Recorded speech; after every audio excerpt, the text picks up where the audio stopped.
म्हणजे विद्यार्थ्यांना आता चॉईस फिलिंग मध्ये सीओईपी टाकण्याची इच्छा असली तरी ती इच्छा न राहता आता कुठेतरी व्हीजीटीआय टाकावं लागते. युनिव्हर्सिटी फॉर्म व्हायच्या आधी किती फी होती, पण मग त्या पद्धतीने कॉलेजमध्ये दर्जा वाढणं म्हण किंवा कॉलेजची रँकिंग प्लेसमेंट्स या गोष्टी इथं झाल्या असतील ना. म्हणजे लाज वाटायला पाहिजे अक्षरशः सीओईपीच्या प्रशासनाला. ऍडमिशन प्रोसेस चालू आहे, फीस पेड केली हा आणि त्याच्यानंतर या गोष्टीचा निकाल आला हा, हा. तर मग पुढं त्यांचं काय होईल. बाजारीकरण थांबल्याशिवाय सुट्टी नाही म्हणजे नाही. MST CET ला बसणाऱ्या प्रत्येक विद्यार्थ्याचं स्वप्न असतं की माझं सीओईपी सारख्या एखाद्या कॉलेजमध्ये सिलेक्शन व्हावं. पण सीओईपी मध्ये जे सध्या शिकत आहेत त्या विद्यार्थी एक वेगळ्या समस्येला तोंड देत आहेत. काल सीओईपी मध्ये अमरण उपोषणाला एक विद्यार्थी बसला होता. फीस वाढीच्या विरोधात हे आंदोलन होतं. तोच विद्यार्थी वैचारिक कट्ट्यावरती आपल्या सोबत आहे. तर आपण जाणून घेऊ की नेमकं प्रकरण काय होतं. सर्वप्रथम मी त्याचे स्वागत करतो. ओम, तुझं स्वागत करतो वैचारिक कट्ट्यावर. धन्यवाद दादा. नेमकं काय प्रकरण होतं आणि कोणत्या मागण्या घेऊन तू काल उपोषणाला बसला होता. सगळ्यात पहिलं म्हणजे की आता सगळीकडे समजा गव्हर्नमेंटचं जे प्रायव्हेटायझेशन सुरू आहे की म्हणजे ज्या माध्यमातून शासकीय इन्स्टिट्यूशनला एक तिथं स्वायत्तता द्यायची आणि त्या माध्यमातून मग ते तुमचं प्रायव्हेटायझेशन किंवा त्या वाटेवरती इन्स्टिट्यूट घेऊन जायचं. तर आता राज्यामध्ये इंजिनिअरिंगच्या विषयामध्ये आपण जर पाहिलं तर त्याच्यामध्ये महत्त्वाचे जे काही शासकीय इन्स्टिट्यूशन आहेत त्याच्यामध्ये व्हीजीटीआय असेल मुंबईमध्ये आणि पुण्यामध्ये सीओईपी असेल. तर हे दोन इन्स्टिट्यूट म्हणजे राज्यातले जे काही सीईटी देऊन स्टुडंट टॉपच्या इंजिनिअरिंग कॉलेजमध्ये स्वप्न पाहतात ते या दोन कॉलेजपैकी पाहतो. पण काय होतं की बऱ्यापैकी त्याचे कट ऑफ सुद्धा एकसारखे जातात. पण महाराष्ट्राचा ग्रामीण भाग जो आहे तो पुण्यासारख्या शहराशी मोठ्या प्रमाणावर तिथे कनेक्ट आहे आणि हेच प्रमाण जर आपण मुंबईमध्ये गेलो तर तिथे डायरेक्ट वेगवेगळे राज्य तिथे कनेक्ट आहेत. पण आपल्याला जर दोन्ही कॉलेज ज्या वेळेस भेटतात व्हीजीटीआय पण भेटू शकतं आणि सीओईपी पण भेटू शकतं. तर मग आपण चॉईस फिलिंग करताना सर्वात पहिली प्रायोरिटी कशाला देतो तर सीओईपीला देतो. पण आता व्हायला काय लागलं की आता महत्वाचे जर काही कॉलेज घेतले सीओईपी व्हीजीटीआय आणि कमी फीस मध्ये आणखीन जर पाहायला गेलं तर वालचंदचं सांगलीचं वालचंद कॉलेज अशा पद्धतीचं एकंदरीत की हे चांगले शासकीय इन्स्टिट्यूशन समजा ते सेमी गव्हर्नमेंट आहे वालचंद. तर अशा इन्स्टिट्यूटमध्ये स्वप्न पाहतो. पण आज जर प्रायोरिटी लिस्टमध्ये टाकायचं सीओईपी सारख्या इन्स्टिट्यूशनच्या फीस मागच्या 3 ते 4 वर्षामध्ये पूर्वीच्या 2022-23च्या तुलनेमध्ये 2026-27 मध्ये जाताना जवळपास दुप्पट झाल्या. त्याच्यामध्ये पाहिलं तर पूर्वी तुमची 90,600 रुपये ओपन कॅटेगरीची सीईटी थ्रू ऍडमिशन घेणाऱ्या विद्यार्थ्याची फीस होती. पण ती 90,600 वरून वाढत आज 2026-27 मध्ये जाताना ती 1,72,000च्या जवळ पोहोचली. त्याच्यासोबत जेई मधून ऍडमिशन म्हणजे 15% कोटा हा आपला जेई थ्रू येणाऱ्यांसाठी सीओईपी म्हणजे बाकीच्या गव्हर्नमेंटच्या इंजिनिअरिंग कॉलेजेसमध्ये तो नाही, प्रायव्हेट कॉलेजेसमध्ये आहे. पण सीओईपी जेव्हापासून युनिव्हर्सिटी झाली तर युनिव्हर्सिटी झाल्यानंतर तिथं सीओईपीनं तो कोटा 15% समजा इंट्रोड्यूस केला जेईच्या स्टुडंटसाठी. तर ती एक चांगली गोष्ट झाली की राज्यातल्या किंवा ऑल ओव्हर इंडियातल्या इतर स्टुडंटला सुद्धा तिथं ऑल इंडियाच्या कोट्यामधून ऍडमिशन घेण्याची त्या ठिकाणी संधी भेटती.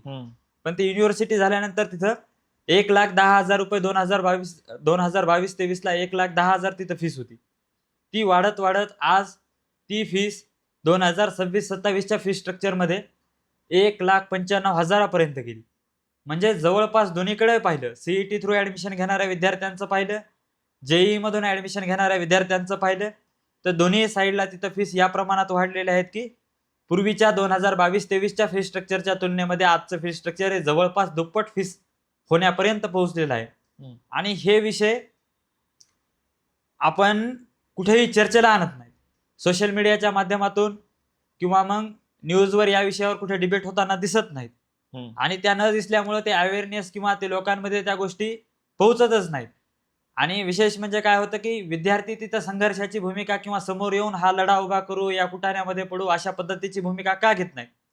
तर एकतर हे विद्यार्थी समाजशास्त्रासाठी किंवा राज्यशास्त्राचं शिक्षण घेण्यासाठी सीओईपीच्या विद्यापीठात जात नाहीत. त्याचा मेन मोटो असतो की तंत्र शिक्षण विषयामध्ये म्हणजे टेक्नॉलॉजीच्या विषयामध्ये ते सगळे रस असलेले विद्यार्थी असतात. त्याच्यामुळं फार शासकीय भानगडी कागदोपत्री ते घोडं नाचवण्याचं किंवा त्याविषयी जाब विचारण्याचं विद्यार्थी म्हणून तरी सीओईपीतला कोणी करत नाही.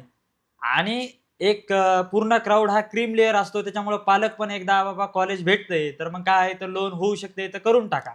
पण आपण जर 2 लाखाच्या जवळ फीस असतील आणि त्या 2 लाखाच्या जवळ फीस असताना जर मोठ्या प्रमाणावर तिचं कर्ज, म्हणजे मी आता 2022-23 ची आता ही शेवटची बॅच, म्हणजे आमची 26 ला पास आउट होणार आहे. आमच्या बॅचमध्ये जर पाहिलं तर तिथे एक गोष्ट त्या ठिकाणी लक्षात येते की आमच्या वेळेस ग्रामीणचा क्राऊड किंवा सर्वसामान्य कुटुंबातून येणाऱ्या विद्यार्थ्यांचा क्राऊड तिथे मोठ्या प्रमाणात होता. पण एकंदरीत सगळ्या फीस अशा पद्धतीने वाढत गेल्यामुळे तो, म्हणजे विद्यार्थ्यांना आता चॉईस फिलिंग मध्ये सीओईपी टाकण्याची इच्छा असली तरी ती इच्छा न राहता आता कुठेतरी व्हीजेटीआय टाकावं लागते. व्हीजेटीआय टाकलं तर मुंबईमध्ये गेल्यानंतर तिथं राहण्याचा आणि एकंदरीत खर्च खाण्याचा मोठ्या प्रमाणात असल्यामुळे तेही टाकता येत नाही. म्हणजे सांगलीच्या वालचंद कॉलेजचा किंवा इतर बाकीचे जे काही प्रायव्हेट इन्स्टिट्यूशन ज्याची फीस कमी आहे त्यांचा विचार करावा लागतो. मग महाराष्ट्रातील तंत्रशिक्षण विषयामध्ये काम करणाऱ्या प्राध्यापक असतील, त्याच्यासोबतच विद्यार्थी असतील किंवा मग आज राज्याचे एकंदरीत नागरिक म्हणून किंवा सामान्य नागरिक म्हणून आपली ही जबाबदारी आहे की या विषयाला चव्हाट्यावर आणून हा विषय या संघर्षाच्या भूमिकेतून पुढे जात तो विषय सोडवण्याची भूमिका घेतलं पाहिजे. त्याच विचार करत प्रत्येक गोष्टीला एक टायमिंग साधवता आलं पाहिजे. सध्या जर देशाचं एकंदरीत वातावरण पाहिलं तर विद्यार्थ्यांच्या प्रश्नांसाठी ते पूरक आहे. त्याचं कारण काय ठरलं तर दिल्लीमध्ये झालेलं सीजेपीचं आंदोलन ठरलं आणि त्या आंदोलनाला यश आलं. केंद्रातल्या शिक्षण मंत्र्यांना त्या ठिकाणी राजीनामा द्यायला त्या आंदोलनाला भाग पाडलं. त्याच्यामुळं जे आंदोलनं कॉलेजच्या स्तरावर छोट्या मोठ्या प्रमाणावर होत होती ती आंदोलनं पूर्वी सरकार त्या ठिकाणी दाबून टाकण्याचं किंवा प्रशासन त्या ठिकाणी दडपण्याचा प्रयत्न करायचा. पण आता तशा पद्धतीचं कुठेही होताना दिसत नाही. कारण हा विषय आता विद्यार्थ्यांचे प्रश्न शिक्षणावर बोलणं हे आता कुठेतरी मेन स्ट्रीम मीडियावर सुद्धा सुरू होताना दिसत आहे. एकंदरीत राज्याची आणि देशाची ही चांगली परिस्थिती पाहता चांगले विषय चव्हाट्यावर येत आहेत, तर ही गोष्ट सकारात्मक आहे. तर या सर्व गोष्टी ज्यावेळेस आपण पाहतो ऍडमिशनच्या तुम्ही एकंदरीत जर आपण 2022-23 पासूनचे जर फी स्ट्रक्चर जर पाहिले तर आता इन्स्टिट्यूटकडे जेव्हा आपण हा प्रश्न घेऊन जातो सीओईपी सारख्या, तर त्यांचं सातत्याने एक म्हणणं राहतं की आमच्याकडे जे काही परमनंट स्टाफ आहे तो फार कमी आहे आणि मग आम्हाला कॉन्ट्रॅक्ट भरती करून बराच स्टाफ घ्यावा लागतो. म्हणजे ही कारण सांगितली का तुला काल? हा, म्हणजे काल नाही सांग, हा काल म्हणजे हे कॉमन कारण आहे, म्हणजे सुरुवातीपासूनच सांगितलं गेलेलं कारण आहे. पण कुठलेही समजा आपण त्यांच्या दारामध्ये उपोषण करतोय किंवा हक्कानं जातोय त्याचं कारण एक आहे की कॉलेजचं जे काही युनिव्हर्सिटी जी आहे सीओईपी टेक्नॉलॉजिकल युनिव्हर्सिटी ती एक महाराष्ट्र शासनाचं एकल विद्यापीठ आहे.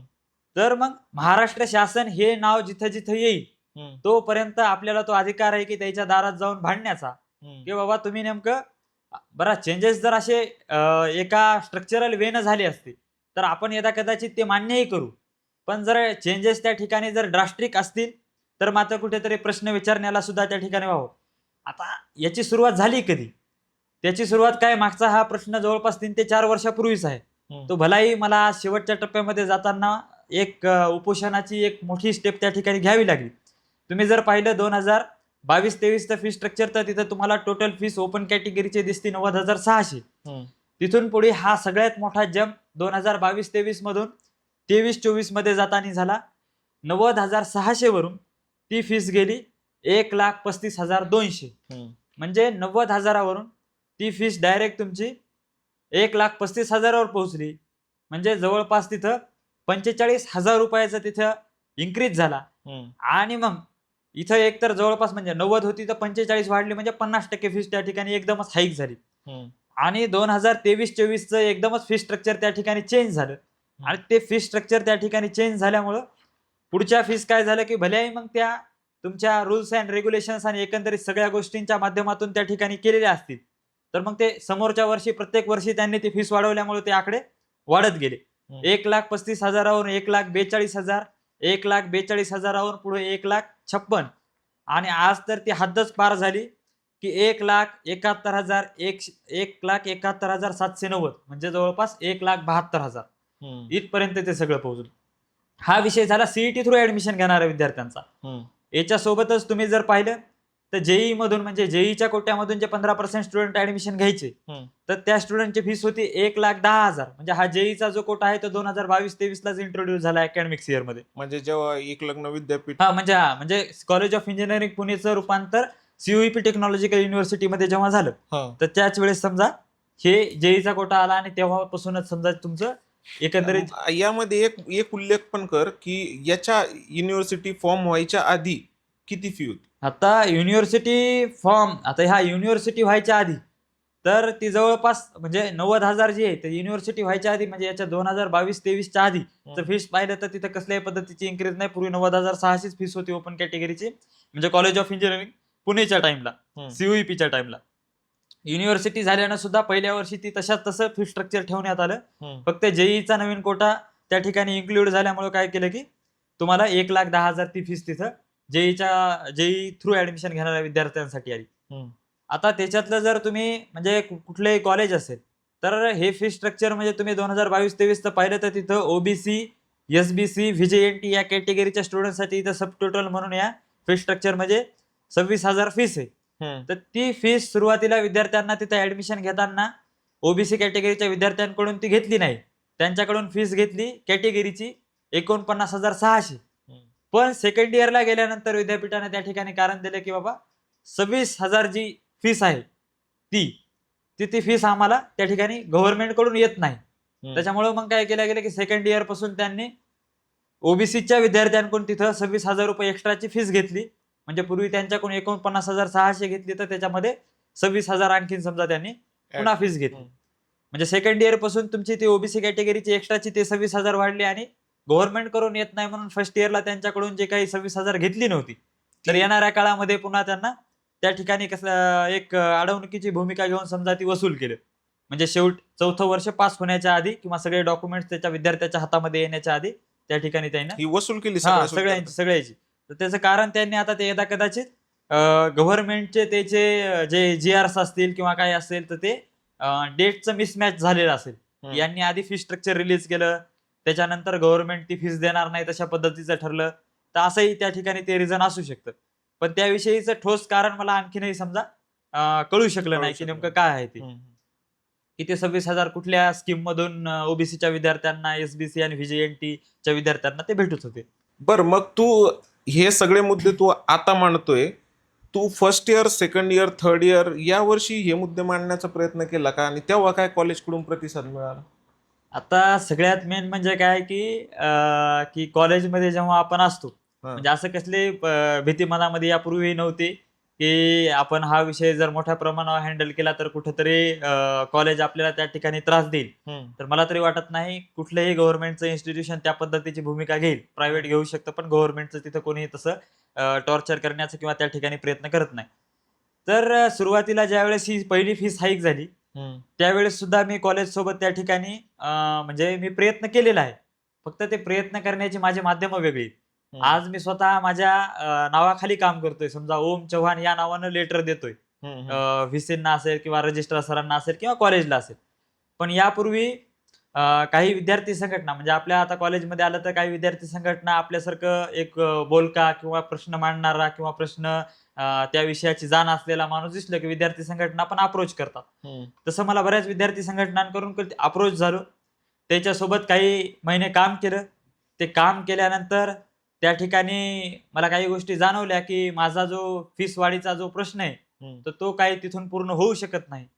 तर मग तसं फीस वाढीच्या विरोधात त्यांना शेवटचं सांगितलं की बाबा तुम्ही एकतर काय करा की आंदोलन करा.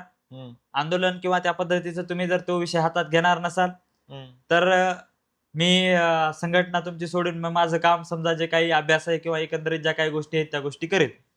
तर तसे काही समोर दिवस निघून गेले. त्याच्यानंतर माझे म्हणजे आता जे थर्ड इयरला आहेत आणि पूर्वी ते सेकंड इयरला असताना तर माझे काही ज्युनियर्स होते. तर त्यांना कळालं की बाबा एक दादा या विषयामध्ये त्यांना बरंच काही प्रयत्न केलेला आहे की सगळे काही डॉक्युमेंट्स किंवा काही त्याच्याकडून आपल्याला ऍडिशनल माहिती भेटते.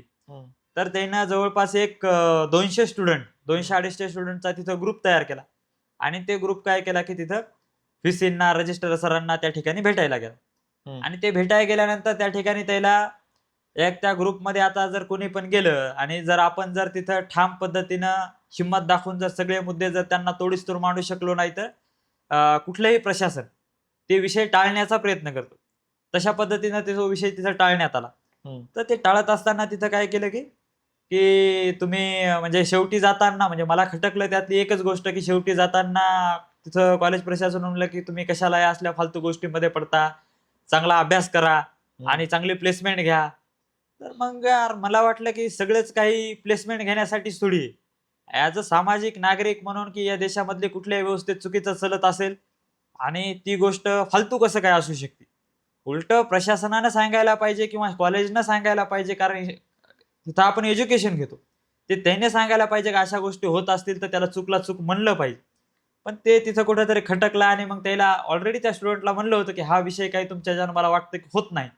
पण तरी पण म्हणलं की कोणतरी मनानं, मी एकटा पहिले बेजार होत होतो या विषयामध्ये. पण कोणतरी तुमच्यासारखं मनानं माझ्याजवळ आलं की दादा असा-असा विषय आहे, तू आम्हाला या विषयात मदत कर. मी त्याला जे काही माझ्याकडे जुने फी स्ट्रक्चर होते ते दिले. बरेच काही जे सीओईपीच्या ॲक्टमध्ये हे फीस नेमकं अथॉरिटी कोणाला आहे. तर हे विद्यापीठ झाल्यामुळं महाराष्ट्र शासनाचं. तर त्याच्यामुळं काय झालं की याला सगळे लोकल लेव्हलला अधिकार आले. म्हणजे फीस रेग्युलेटरी अथॉरिटी बोर्ड जो असतो. तर बाकीचे इंजिनिअरिंग कॉलेजचं त्याचं रेग्युलेशन्स जे आहे, त्याची कंट्रोलमध्ये आणण्याचं काम जे आहे, ते FRA fees regulatory authority board जो आहे, तर त्याच्या अंतर्गत जातं. पण ज्यावेळेस हे युनिव्हर्सिटी झालं, म्हणजे एकल युनिव्हर्सिटी, तर विद्यापीठ समजा, तर ते झाल्यानंतर यांना सर्व अधिकार लोकल लेव्हलला आले.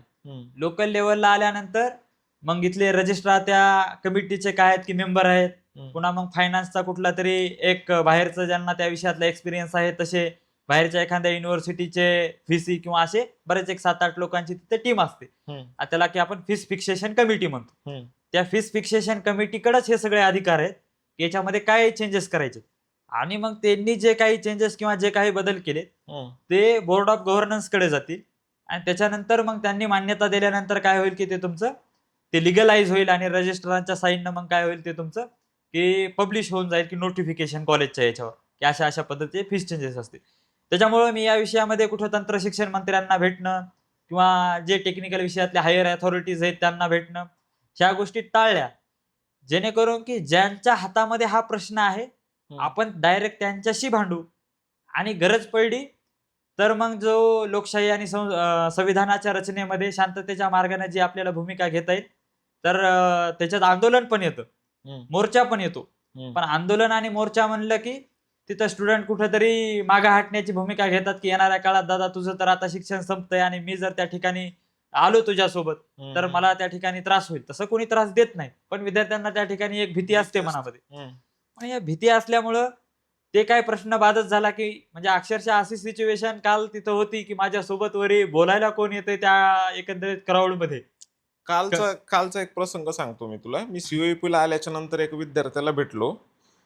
त्याला मी बोललो की तुम्ही का नाही गेले त्याच्यासोबत वरती. तर तो मला बोलला की मी एज्युकेशन लोन घेतलेलं आहे आणि मी लोन घेऊन इथं शिकतोय आणि जर का उद्या यांनी मला प्लेसमेंटच्या वेळेस काही प्रॉब्लेम दिला तर मी काय करायचं.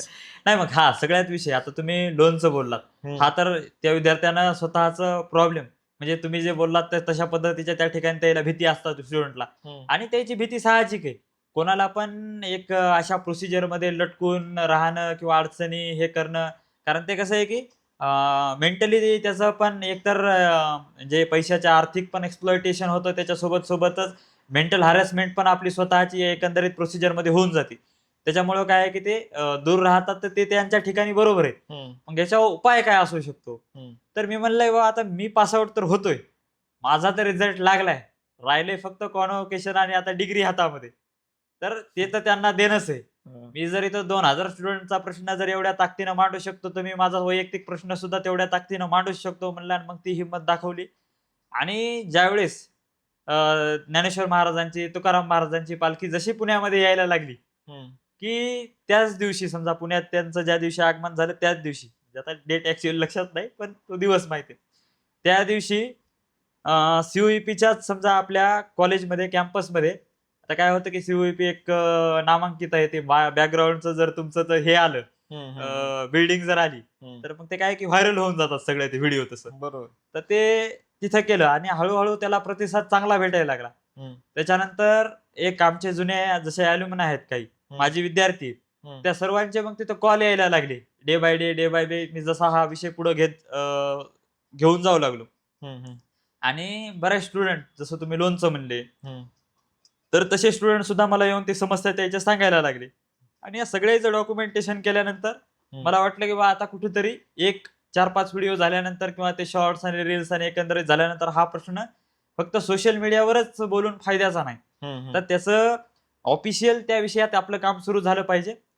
त्याच्यामुळे आपण काय केलं की पहिलं एक पत्र दिलं की विद्यापीठ शुल्क वाढ आणि वसतिगृह, विद्यापीठाच्या वसतिगृहाची शुल्क वाढ त्या ठिकाणी थांबवावी आणि 2023-24, 24-25 आणि 25-26 आणि 26-27 या फी स्ट्रक्चरमध्ये पूर्णपणे बदल करून त्या ठिकाणी विद्यापीठामध्ये सर्वसामान्य कुटुंबातून येणाऱ्या विद्यार्थ्यांसाठी परवडेल अशा पद्धतीचं स्टेबल फी स्ट्रक्चर तयार करण्यात आलं.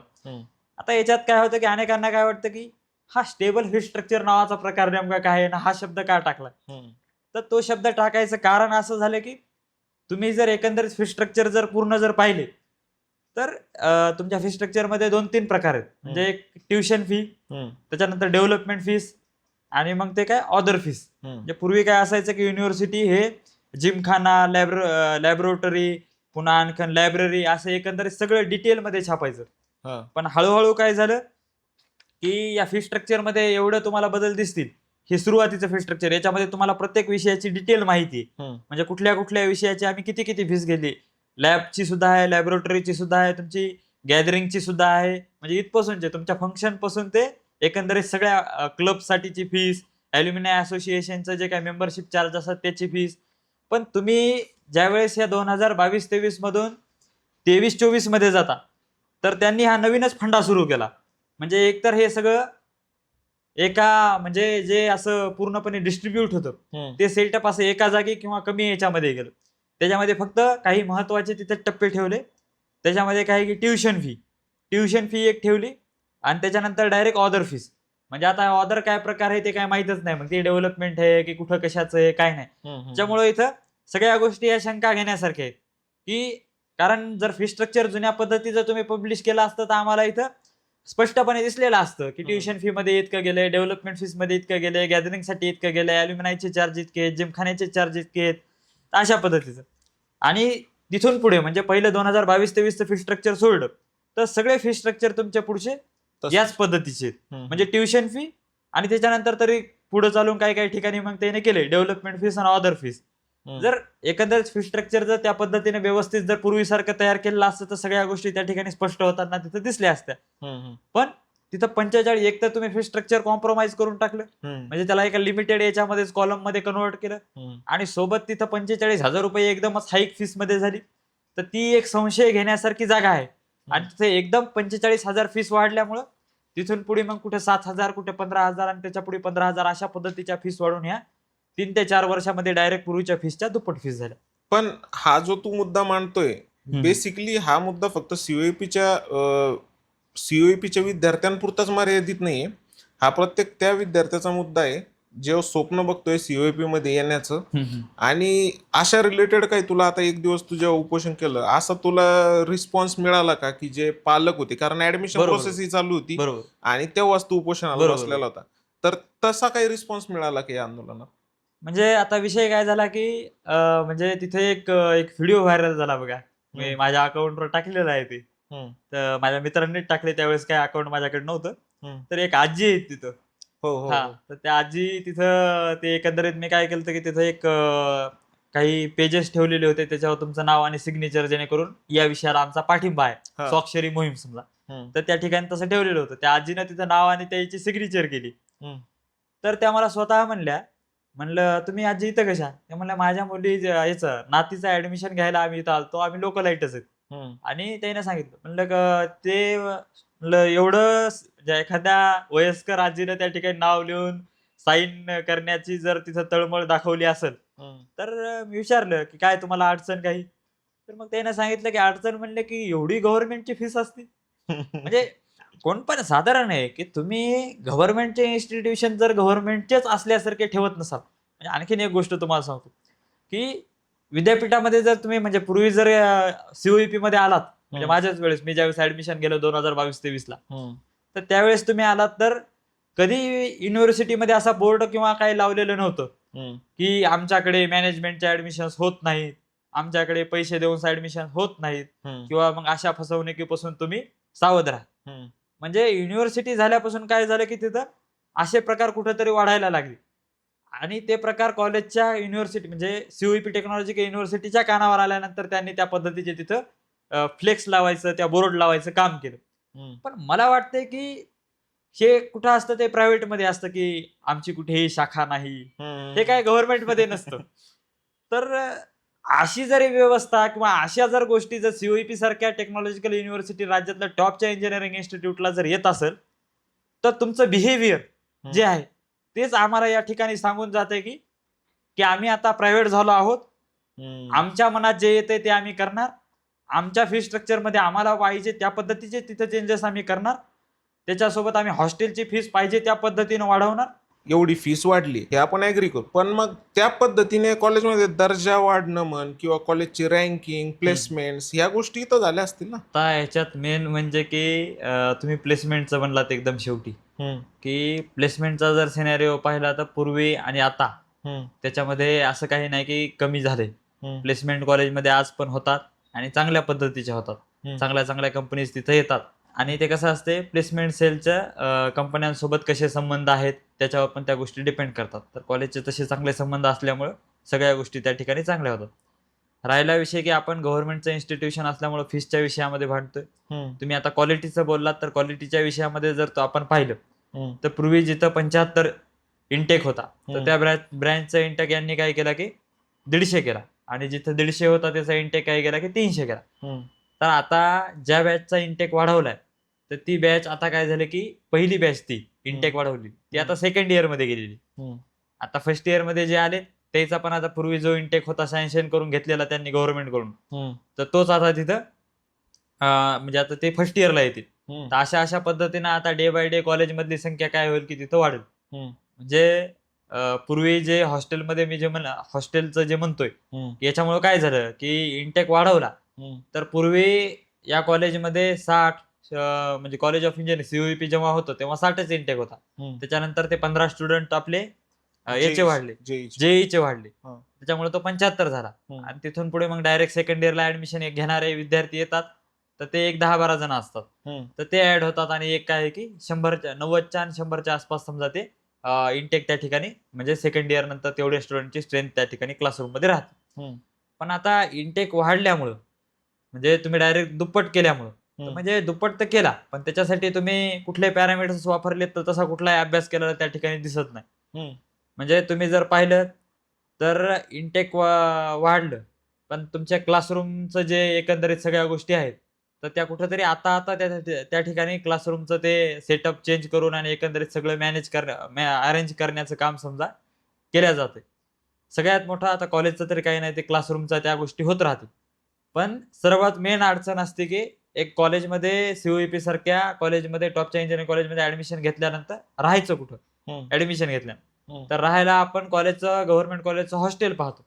तर हॉस्टेलला त्या ठिकाणी जर सुरुवातीला पाहिलं तर सुरुवात इंटेक कमी होता म्हणून पूर्वी पण सगळ्यांना भेटायचं नाही, पण तिथे कॉम्पिटिशन कमी होती. पण नंतरच्या काळात काय झालं की तुमचे आपले इंटेक असे एवढ्या मोठ्या प्रमाणात वाढले, त्याच्यामुळं आणि कॅपॅसिटी हॉस्टेलची पहिली होती तितकीच आहे, त्यामुळे राहण्याचा प्रश्न मोठा झाला. म्हणजे याचा अर्थ हॉस्टेल इन्फ्रास्ट्रक्चर आपलं या इंटेक वाढीसाठी कॅपेबल आहे का त्या पद्धतीचा त्या ठिकाणी विचार केलेला दिसत नाही. त्याच्यासोबत क्लासमध्ये जर कॉलेजमध्ये जर गेला तर लॅबोरेटरी ज्या आहेत त्या ठिकाणी लॅबोरेटरीज आपल्या ज्या पूर्वी होत्या त्याच कॅपॅसिटीच्या आहेत. तिथं कॅपॅसिटी आता याची इंटेक वाढल्यामुळे जे बॅच असायच्या पूर्वी त्या 15, 17, 18 या प्रमाणात असायच्या, त्या आता 22, 25 अशा पद्धतीचा, म्हणजे की 60ची स्ट्रेंथ होती तेव्हा 20-20च्या 3 बॅच व्हायच्या. आता तिथं प्रत्येक याच्यामध्ये स्टुडंट वाढून ते 25च्या आसपास गेले, आणि पूर्वी लॅबमध्ये एका वेळी एकच बॅच व्हायची. तर आता ते काय झालं की इंटेक वाढवल्यामुळं बॅचची संख्या तिथं जास्त करावी लागली, त्यामुळे ऍट अ टाइम एका लॅबमध्ये 2 बॅच चालतात. तर कुठे ना कुठे तरी या इन्फ्रास्ट्रक्चरच्या कमतरतेमुळे तुमच्या एकंदरीत प्रॅक्टिकलवर, लॅब मधल्या एक्सपेरिमेंट्सवर आणि एकंदरीत सगळ्या गोष्टीवर त्याचा परिणाम होतच असतो. ह्या काही म्हणजे इथं अभ्यास करताना केलेला त्या ठिकाणी दिसत नाही. आणि दुसरी गोष्ट, हॉस्टेलच्या कॅपॅसिटी विषयी विद्यार्थ्यांचं तर काही नाही, पण विद्यार्थिनींचा हा सगळ्यात मोठा प्रश्न असतो की महाराष्ट्राच्या ग्रामीण भागातून किंवा विविध भागातून जेव्हा पॅरेंट्स सीओईपी मध्ये ऍडमिशन घेतात, तर विद्यार्थिनी असेल तर मग काय होतं की पूर्वी काय होतं की त्यांना 100% त्या ठिकाणी हॉस्टेल भेटायचं. पण आता इंटेक वाढला आणि मुलींच्या कॅपॅसिटी असलेलं हॉस्टेल पूर्वी जेवढं होतं तेवढंच आहे. त्याच्यामुळे काय झालं की तिथं कॉम्पिटिशन वाढली. कॉम्पिटिशन तर वाढली, पण पूर्वी जी म्हणजे पूर्वी जे होतं की सर्वांनाच मुलींना हॉस्टेल भेटायचं, तर आता त्या ठिकाणी तसं भेटत नाही. तर मुलं असतील तर ते कुठेही राहतील, पण मुलींचा विषय ज्यावेळेस येतो त्यावेळेस काय येतं की सुरक्षतेचाही प्रश्न त्या ठिकाणी येतो. त्यामुळे कुणाही पॅरेंट्सला काय वाटतं की बाबा आपल्या गव्हर्नमेंट कॉलेजचं हॉस्टेल भेटलं तर म्हणजे त्यांची चिंता समजा चिंतामुक्त ते होतात, अशा पद्धतीचं असतं. पण अशा कुठल्याही गोष्टीचा, हॉस्टेलच्या इन्फ्रास्ट्रक्चरचा, कॉलेजच्या इन्फ्रास्ट्रक्चरचा विचार न करता तुम्ही डायरेक्टच जर समजा त्या ठिकाणी इंटेक वाढवलेला असेल, तर मग काय होतं की आपल्याला एक कुठेतरी शंका घ्यायला जागा राहते की नाही बाबा तुम्ही, आणि एकीकडे फीस पण तशाच पद्धतीने वाढतात की तुम्ही कुठेतरी बाजारीकरणाच्या वाटेवर आहात. मग अशी तू बोलताना बोलला की सीओईपी मध्ये आमची कुठे शाखा नाही सारखीचे, म्हणजे बरोबर त्याच बरोबर पद्धतीचं म्हणजे काही पोस्टर्स तुला तिथे बरोबर. दिसले? आता त्याच्याविषयी जर बोलायचं झालं तर काय आहे की तुम्ही जर आता ऍडमिशनचा काळ आहे तर त्याच्यात विद्यापीठात जर गेलात तर तिथं ते पोस्टर्स तशा पद्धतीचे लावलेले आहेत की काय म्हणतात, आमच्याकडे मॅनेजमेंटचा ऍडमिशन्स नाहीत किंवा अशांपासून म्हणजे फ्रॉड्स पासून सावध राहा. तर त्याचं मुख्य कारण म्हणजे असं लावायची गरजच का पडली, तर हे प्रायव्हेट कॉलेजेसमध्ये राहतं बघा की हे असंच झालं ना, बरोबर. दुकानाचं आमची शाखा कुठेही नाही त्या पद्धतीचं. आणि याच्यानंतर दुसरी गोष्ट की जे हॉस्टेलचं म्हणलं की गव्हर्नमेंट कॉलेजचं जे मेन हॉस्टेल कॉम्प्लेक्स आहे, तर ते कुठे आहे की जेएम रोडला आहे. पण त्यांनी नंतर इंटेक वाढल्यामुळे टंचाई निर्माण झाली. तर ती टंचाई निर्माण झाल्यानंतर ती भरून कशी काढायची, तर बाहेर मग एक अपार्टमेंट आता ती रेंटनं म्हणजे याच्यावर आहे, एक करार करून घेतलेली आहे लीजवर, किंवा मग ते विकतच घेतले त्याचं काही माहिती नाही. पण एक आहे त्यांचं दुसरं वाकडेवाडीला. तर इथं मेन जे जुनं म्हणजे जेएम रोडचं आहे तिथे त्याची फीस 50,000 फीस. आणि मग ते फुल झालं की मग पर्याय कुठला उपलब्ध करायचा, वाकडेवाडीला जा कॉलेज पासून 2 किलोमीटर लांब, आणि तिथं काय करा तुम्ही की ते 1,00,000 रुपये फीस असलेलं हॉस्टेल घ्या. फक्त राहायचं बरं, खायचं नाही. म्हणजे इकड्यापेक्षा डायरेक्ट तिथं दुप्पट फीस. ते झालं. आता हे दुसरं हॉस्टेल करून बी काय झालं की तिथं कमतरता पडायला लागली. मग आता नवीन एक फंडा सुरू झाला की म्हणजे लाज वाटायला पाहिजे अक्षरशः सीओईपीच्या प्रशासनाला की ज्या हॉस्टेलची पर बेड फीस युथ विल नावाच्या 1,90,000 रुपये, त्या हॉस्टेलच्या ज्या प्रायव्हेट कंपनीच्या बॅनरवर असोसिएशन विथ सीओईपी असं लिहिलेलं आहे. आणि त्याच्यासोबत हे जे हॉस्टेलचे जे ऍडव्हर्टायझिंग आहे, जे प्रायव्हेट हे जे 1,90,000 ज्याची फीस आहे ती कॉलेजच्या कॅम्पसमध्ये केली जाते. त्याची ऍडव्हर्टाईज हॉस्टेल कॅम्पसमध्ये केली जाते. जिथं आम्हाला हॉस्टेल पाहिजे म्हणून एन्क्वायरी केली जाते, तिथं हॉस्टेलच्या ऑफिसमध्ये बोर्डवर लिहिलं जातं की तुम्हाला जर हॉस्टेल पाहिजे असेल तर ते 1,90,000 पर बेड ज्याची फीस आहे त्या हॉस्टेलच्या संपर्क क्रमांक जो राहतो त्या ठिकाणी लावला जातो. म्हणजे हे गव्हर्नमेंट आहे की काय, त्याच्यामध्ये खायचं काही इन्क्लूड नाही, फक्त काय याच्यामध्ये राहणं इन्क्लूड आहे. 1,90,000 रुपये फक्त राहण्याची फीस असलेल्या तशा कंपनीची किंवा तशा एखाद्या कुठल्या तरी बिझनेस पार्टनर सोबत जर तुम्ही कोलॅबरेशन किंवा असोसिएशन मध्ये जर काही सुरू करत असाल आणि एकीकडे फीस वाढवतायत, इंटेक वाढवतायत, तशा पद्धतीचे हाय फॅसिलिटीज वाले मोठ्या मोठ्या रकमेचे हॉस्टेल्स तुम्ही उभे करतायत, तर साधा विषय आहे की हे सर्वसामान्यांसाठी ही सिस्टीम नाही, की कुठेतरी धनधानक्यांसाठीच आम्ही सिस्टीम उभी करत आहोत. अशा पद्धतीचा अप्रत्यक्षरित्या तुम्ही मेसेज देत आहात. आणि आम्ही तुमच्यासोबत का भांडतोय, कारण तुम्ही महाराष्ट्र शासनाचं विद्यापीठ असं तिथे लिहिलेलं आहे आणि तुम्ही आहात म्हणून भांडतोय. बरोबर. ते जर प्रायव्हेट असतं तर तुम्ही काही करू शकता त्या ठिकाणी. 1,90,000 काय तुम्ही 10,00,000चं बी हॉस्टेल लावू शकता, त्यात काय आम्हाला त्या ठिकाणी अडचण पण नव्हती.